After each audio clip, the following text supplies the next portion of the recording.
Hello everyone.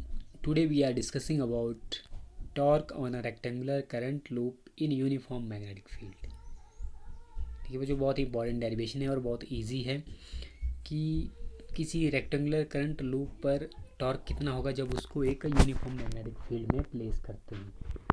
तो first of all students look at this diagram.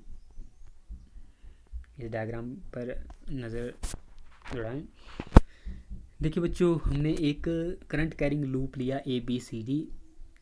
If you see this diagram, जिसको आपने कहाँ पे प्लेस किया, मैग्नेट के बीच में, मैग्नेटिक फील्ड के बीच में, यानी कि ये नॉर्थ पोल है मैग्नेट का, ये साउथ पोल है, इनके बीच में हमने इसको प्लेस किया. ठीक है.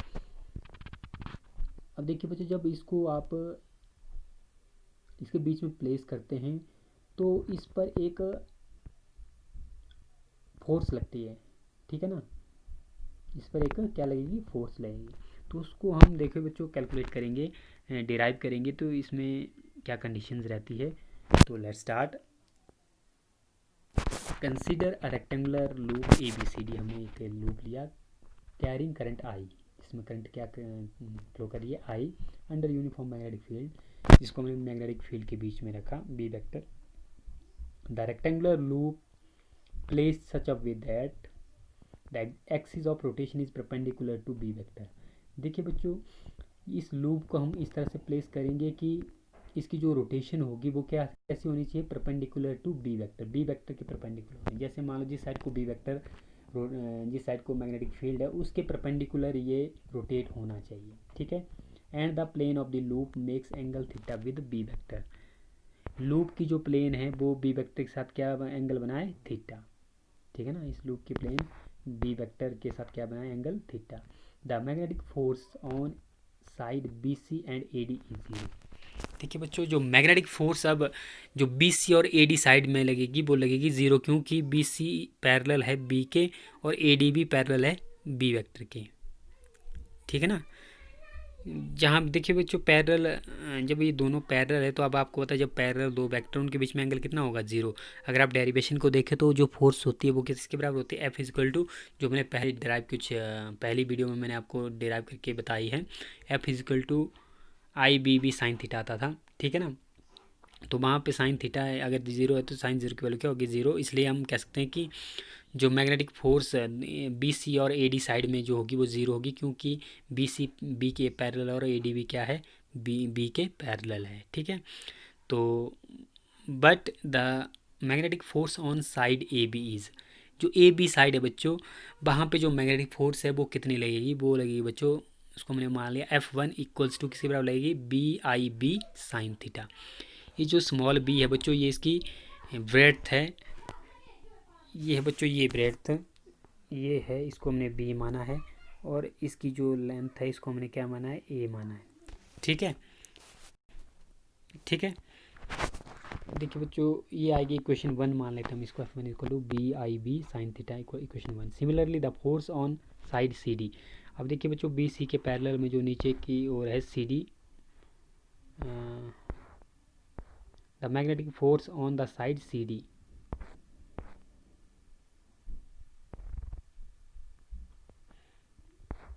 ए बी के पैरेलल, सॉरी अभी हमने ए बी के ए बी में जो हमारे पास मैग्नेटिक फोर्स लगी वो कितनी लगी, F one equal to B I B sine theta equation one. और देखिए बच्चों, ए बी के पैरेलल में कौन सी है, ए सी डी. ठीक है ना. सी डी में क्या फोर्स लगी, F two equal to B I B sine theta equation two मान लो इसको. ठीक है ना. From equation one and two forces F one and F two are equal and anti parallel. ये जो दो फोर्सेज बच्चों लग रही है, एफ वन और F two, as shown in diagram में देखो बताया गया एफ वन की डायरेक्शन और एफ टू की डायरेक्शन. एक देखो दोनों क्या है, एंटी पैरेलल है, और है तो इक्वल दोनों but anti parallel, hence these produce rotating effect. ये क्या करेगी बच्चों, ये एक रोटेटिंग इफेक्ट प्रोड्यूस करेगी. रोटेटिंग इफेक्ट का मतलब ये इस जब ये फोर्सेस लगेगी तो ये क्या करेगी, कोशिश, ये इस करंट कैरिंग लूप को रोटेट करने की कोशिश करेगी. ठीक है ना. तो ये करंट कैरिंग लूप जो है ये रोटेट होगा. देखिए बच्चों, ये जब भी रोटेशन की बात होती है तो वहाँ फोर्स की जगह हम टॉर्क को बोलते हैं, क्योंकि टॉर्क भी एक फोर्स है. ठीक है ना. एक्सटर्नल फोर्स है टॉर्क भी.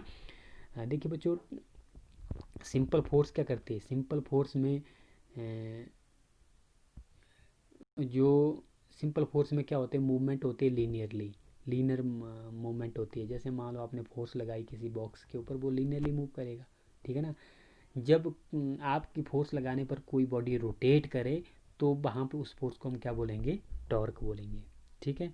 तो the torque on loop is, अब इस लूप के ऊपर टॉर्क कितना लगेगा, tau equals to either force into perpendicular distance between the force. देखिए बच्चों, हमने कोई एक फोर्स ले ली और हम उसके साथ मल्टीप्लाई क्या करेंगे, परपेंडिकुलर डिस्टेंस बिटवीन फोर्स के बीच में जो परपेंडिकुलर डिस्टेंस कितनी है। देखिए tau equal to F1 into, तो परपेंडिकुलर डिस्टेंस आएगी इसमें बच्चों BC, इस फोर्स के परपेंडिकुलर कौन सी आएगी, BC, F1 into BC।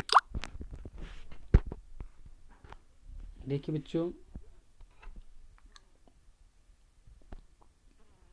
Tau equals to B, अब देखो F1 की वैल्यू भरेंगे हम ऊपर से इक्वेशन 1 से, BIB साइन थीटा, और BC क्या है, ये मैंने पहले आपको बताया था, A के बराबर है ये, ठीक है। Therefore because area of the loop A, जब देखिए बच्चों एरिया कितना होता है किसी हमने रेक्टेंगुलर लूप है हमारे पास, रेक्टेंगल का एरिया कितना होता है, लेंथ इंटू ब्रेड्थ, तो A इंटू बी आएगा यहाँ पे कैपिटल A के बराबर। तो A इंटू बी की जगह लिखते हैं आप कैपिटल A, तो आपके पास टॉ किसके बराबर है, tau is equal to I A capital A B sine theta, ठीक है ना। तो अब देखिए बच्चों, यहाँ पे हमारे पास जो आई इंटू ए को जब हम इकट्ठा लेते हैं, यहाँ पे जब हम जैसे आई इंटू ए को जब हम इकट्ठा लेते हैं तो ये होता है आपके पास एम के बराबर, ठीक है। एम क्या है, मैग्नेटिक मोमेंटम, एम क्या है, मैग्नेटिक मोमेंट या मैग्नेटिक मोमेंटम कहते हैं इसको। तो इसकी जगह हम एम लेंगे तो आपके पास टॉ किसके बराबर आएगा, M B sine theta, tau will be equals to M B sine theta. अगर आपने बच्चों इस इक्वेशन को वेक्टर, वैसे तो इक्वेशन हो गई यहाँ तक, अगर आपने इसको वेक्टर फॉर्म में लिखना है, tau vector equals to M vector cross B vector, तो हमारे पास ये डेरिवेशन आ जाएगी, torque acting on a rectangular loop when it placed in uniform magnetic field. देखिए बच्चों, इलेक्ट्रिक फील्ड में भी आपने टॉर्क को किया तो वहाँ पे टॉ वेक्टर किसके बराबर आता था, वहाँ आता था P vector cross E vector, ठीक है ना। तो आपको कई बार ये भी प्रूव करने का, prove that tau vector equal to M vector cross P vector B vector. तो आपने ये मैग्नेटिक फील्ड वाला करना, अगर आपने इलेक्ट्रिक फील्ड वाला करेंगे तो आप वहाँ पे आएगा tau vector equal to P vector cross E vector. तो आई होप बच्चों आपको डेरिवेशन समझ में आ गई होगी। सो थैंक्स फॉर वॉचिंग, मिलते हैं नेक्स्ट वीडियो में।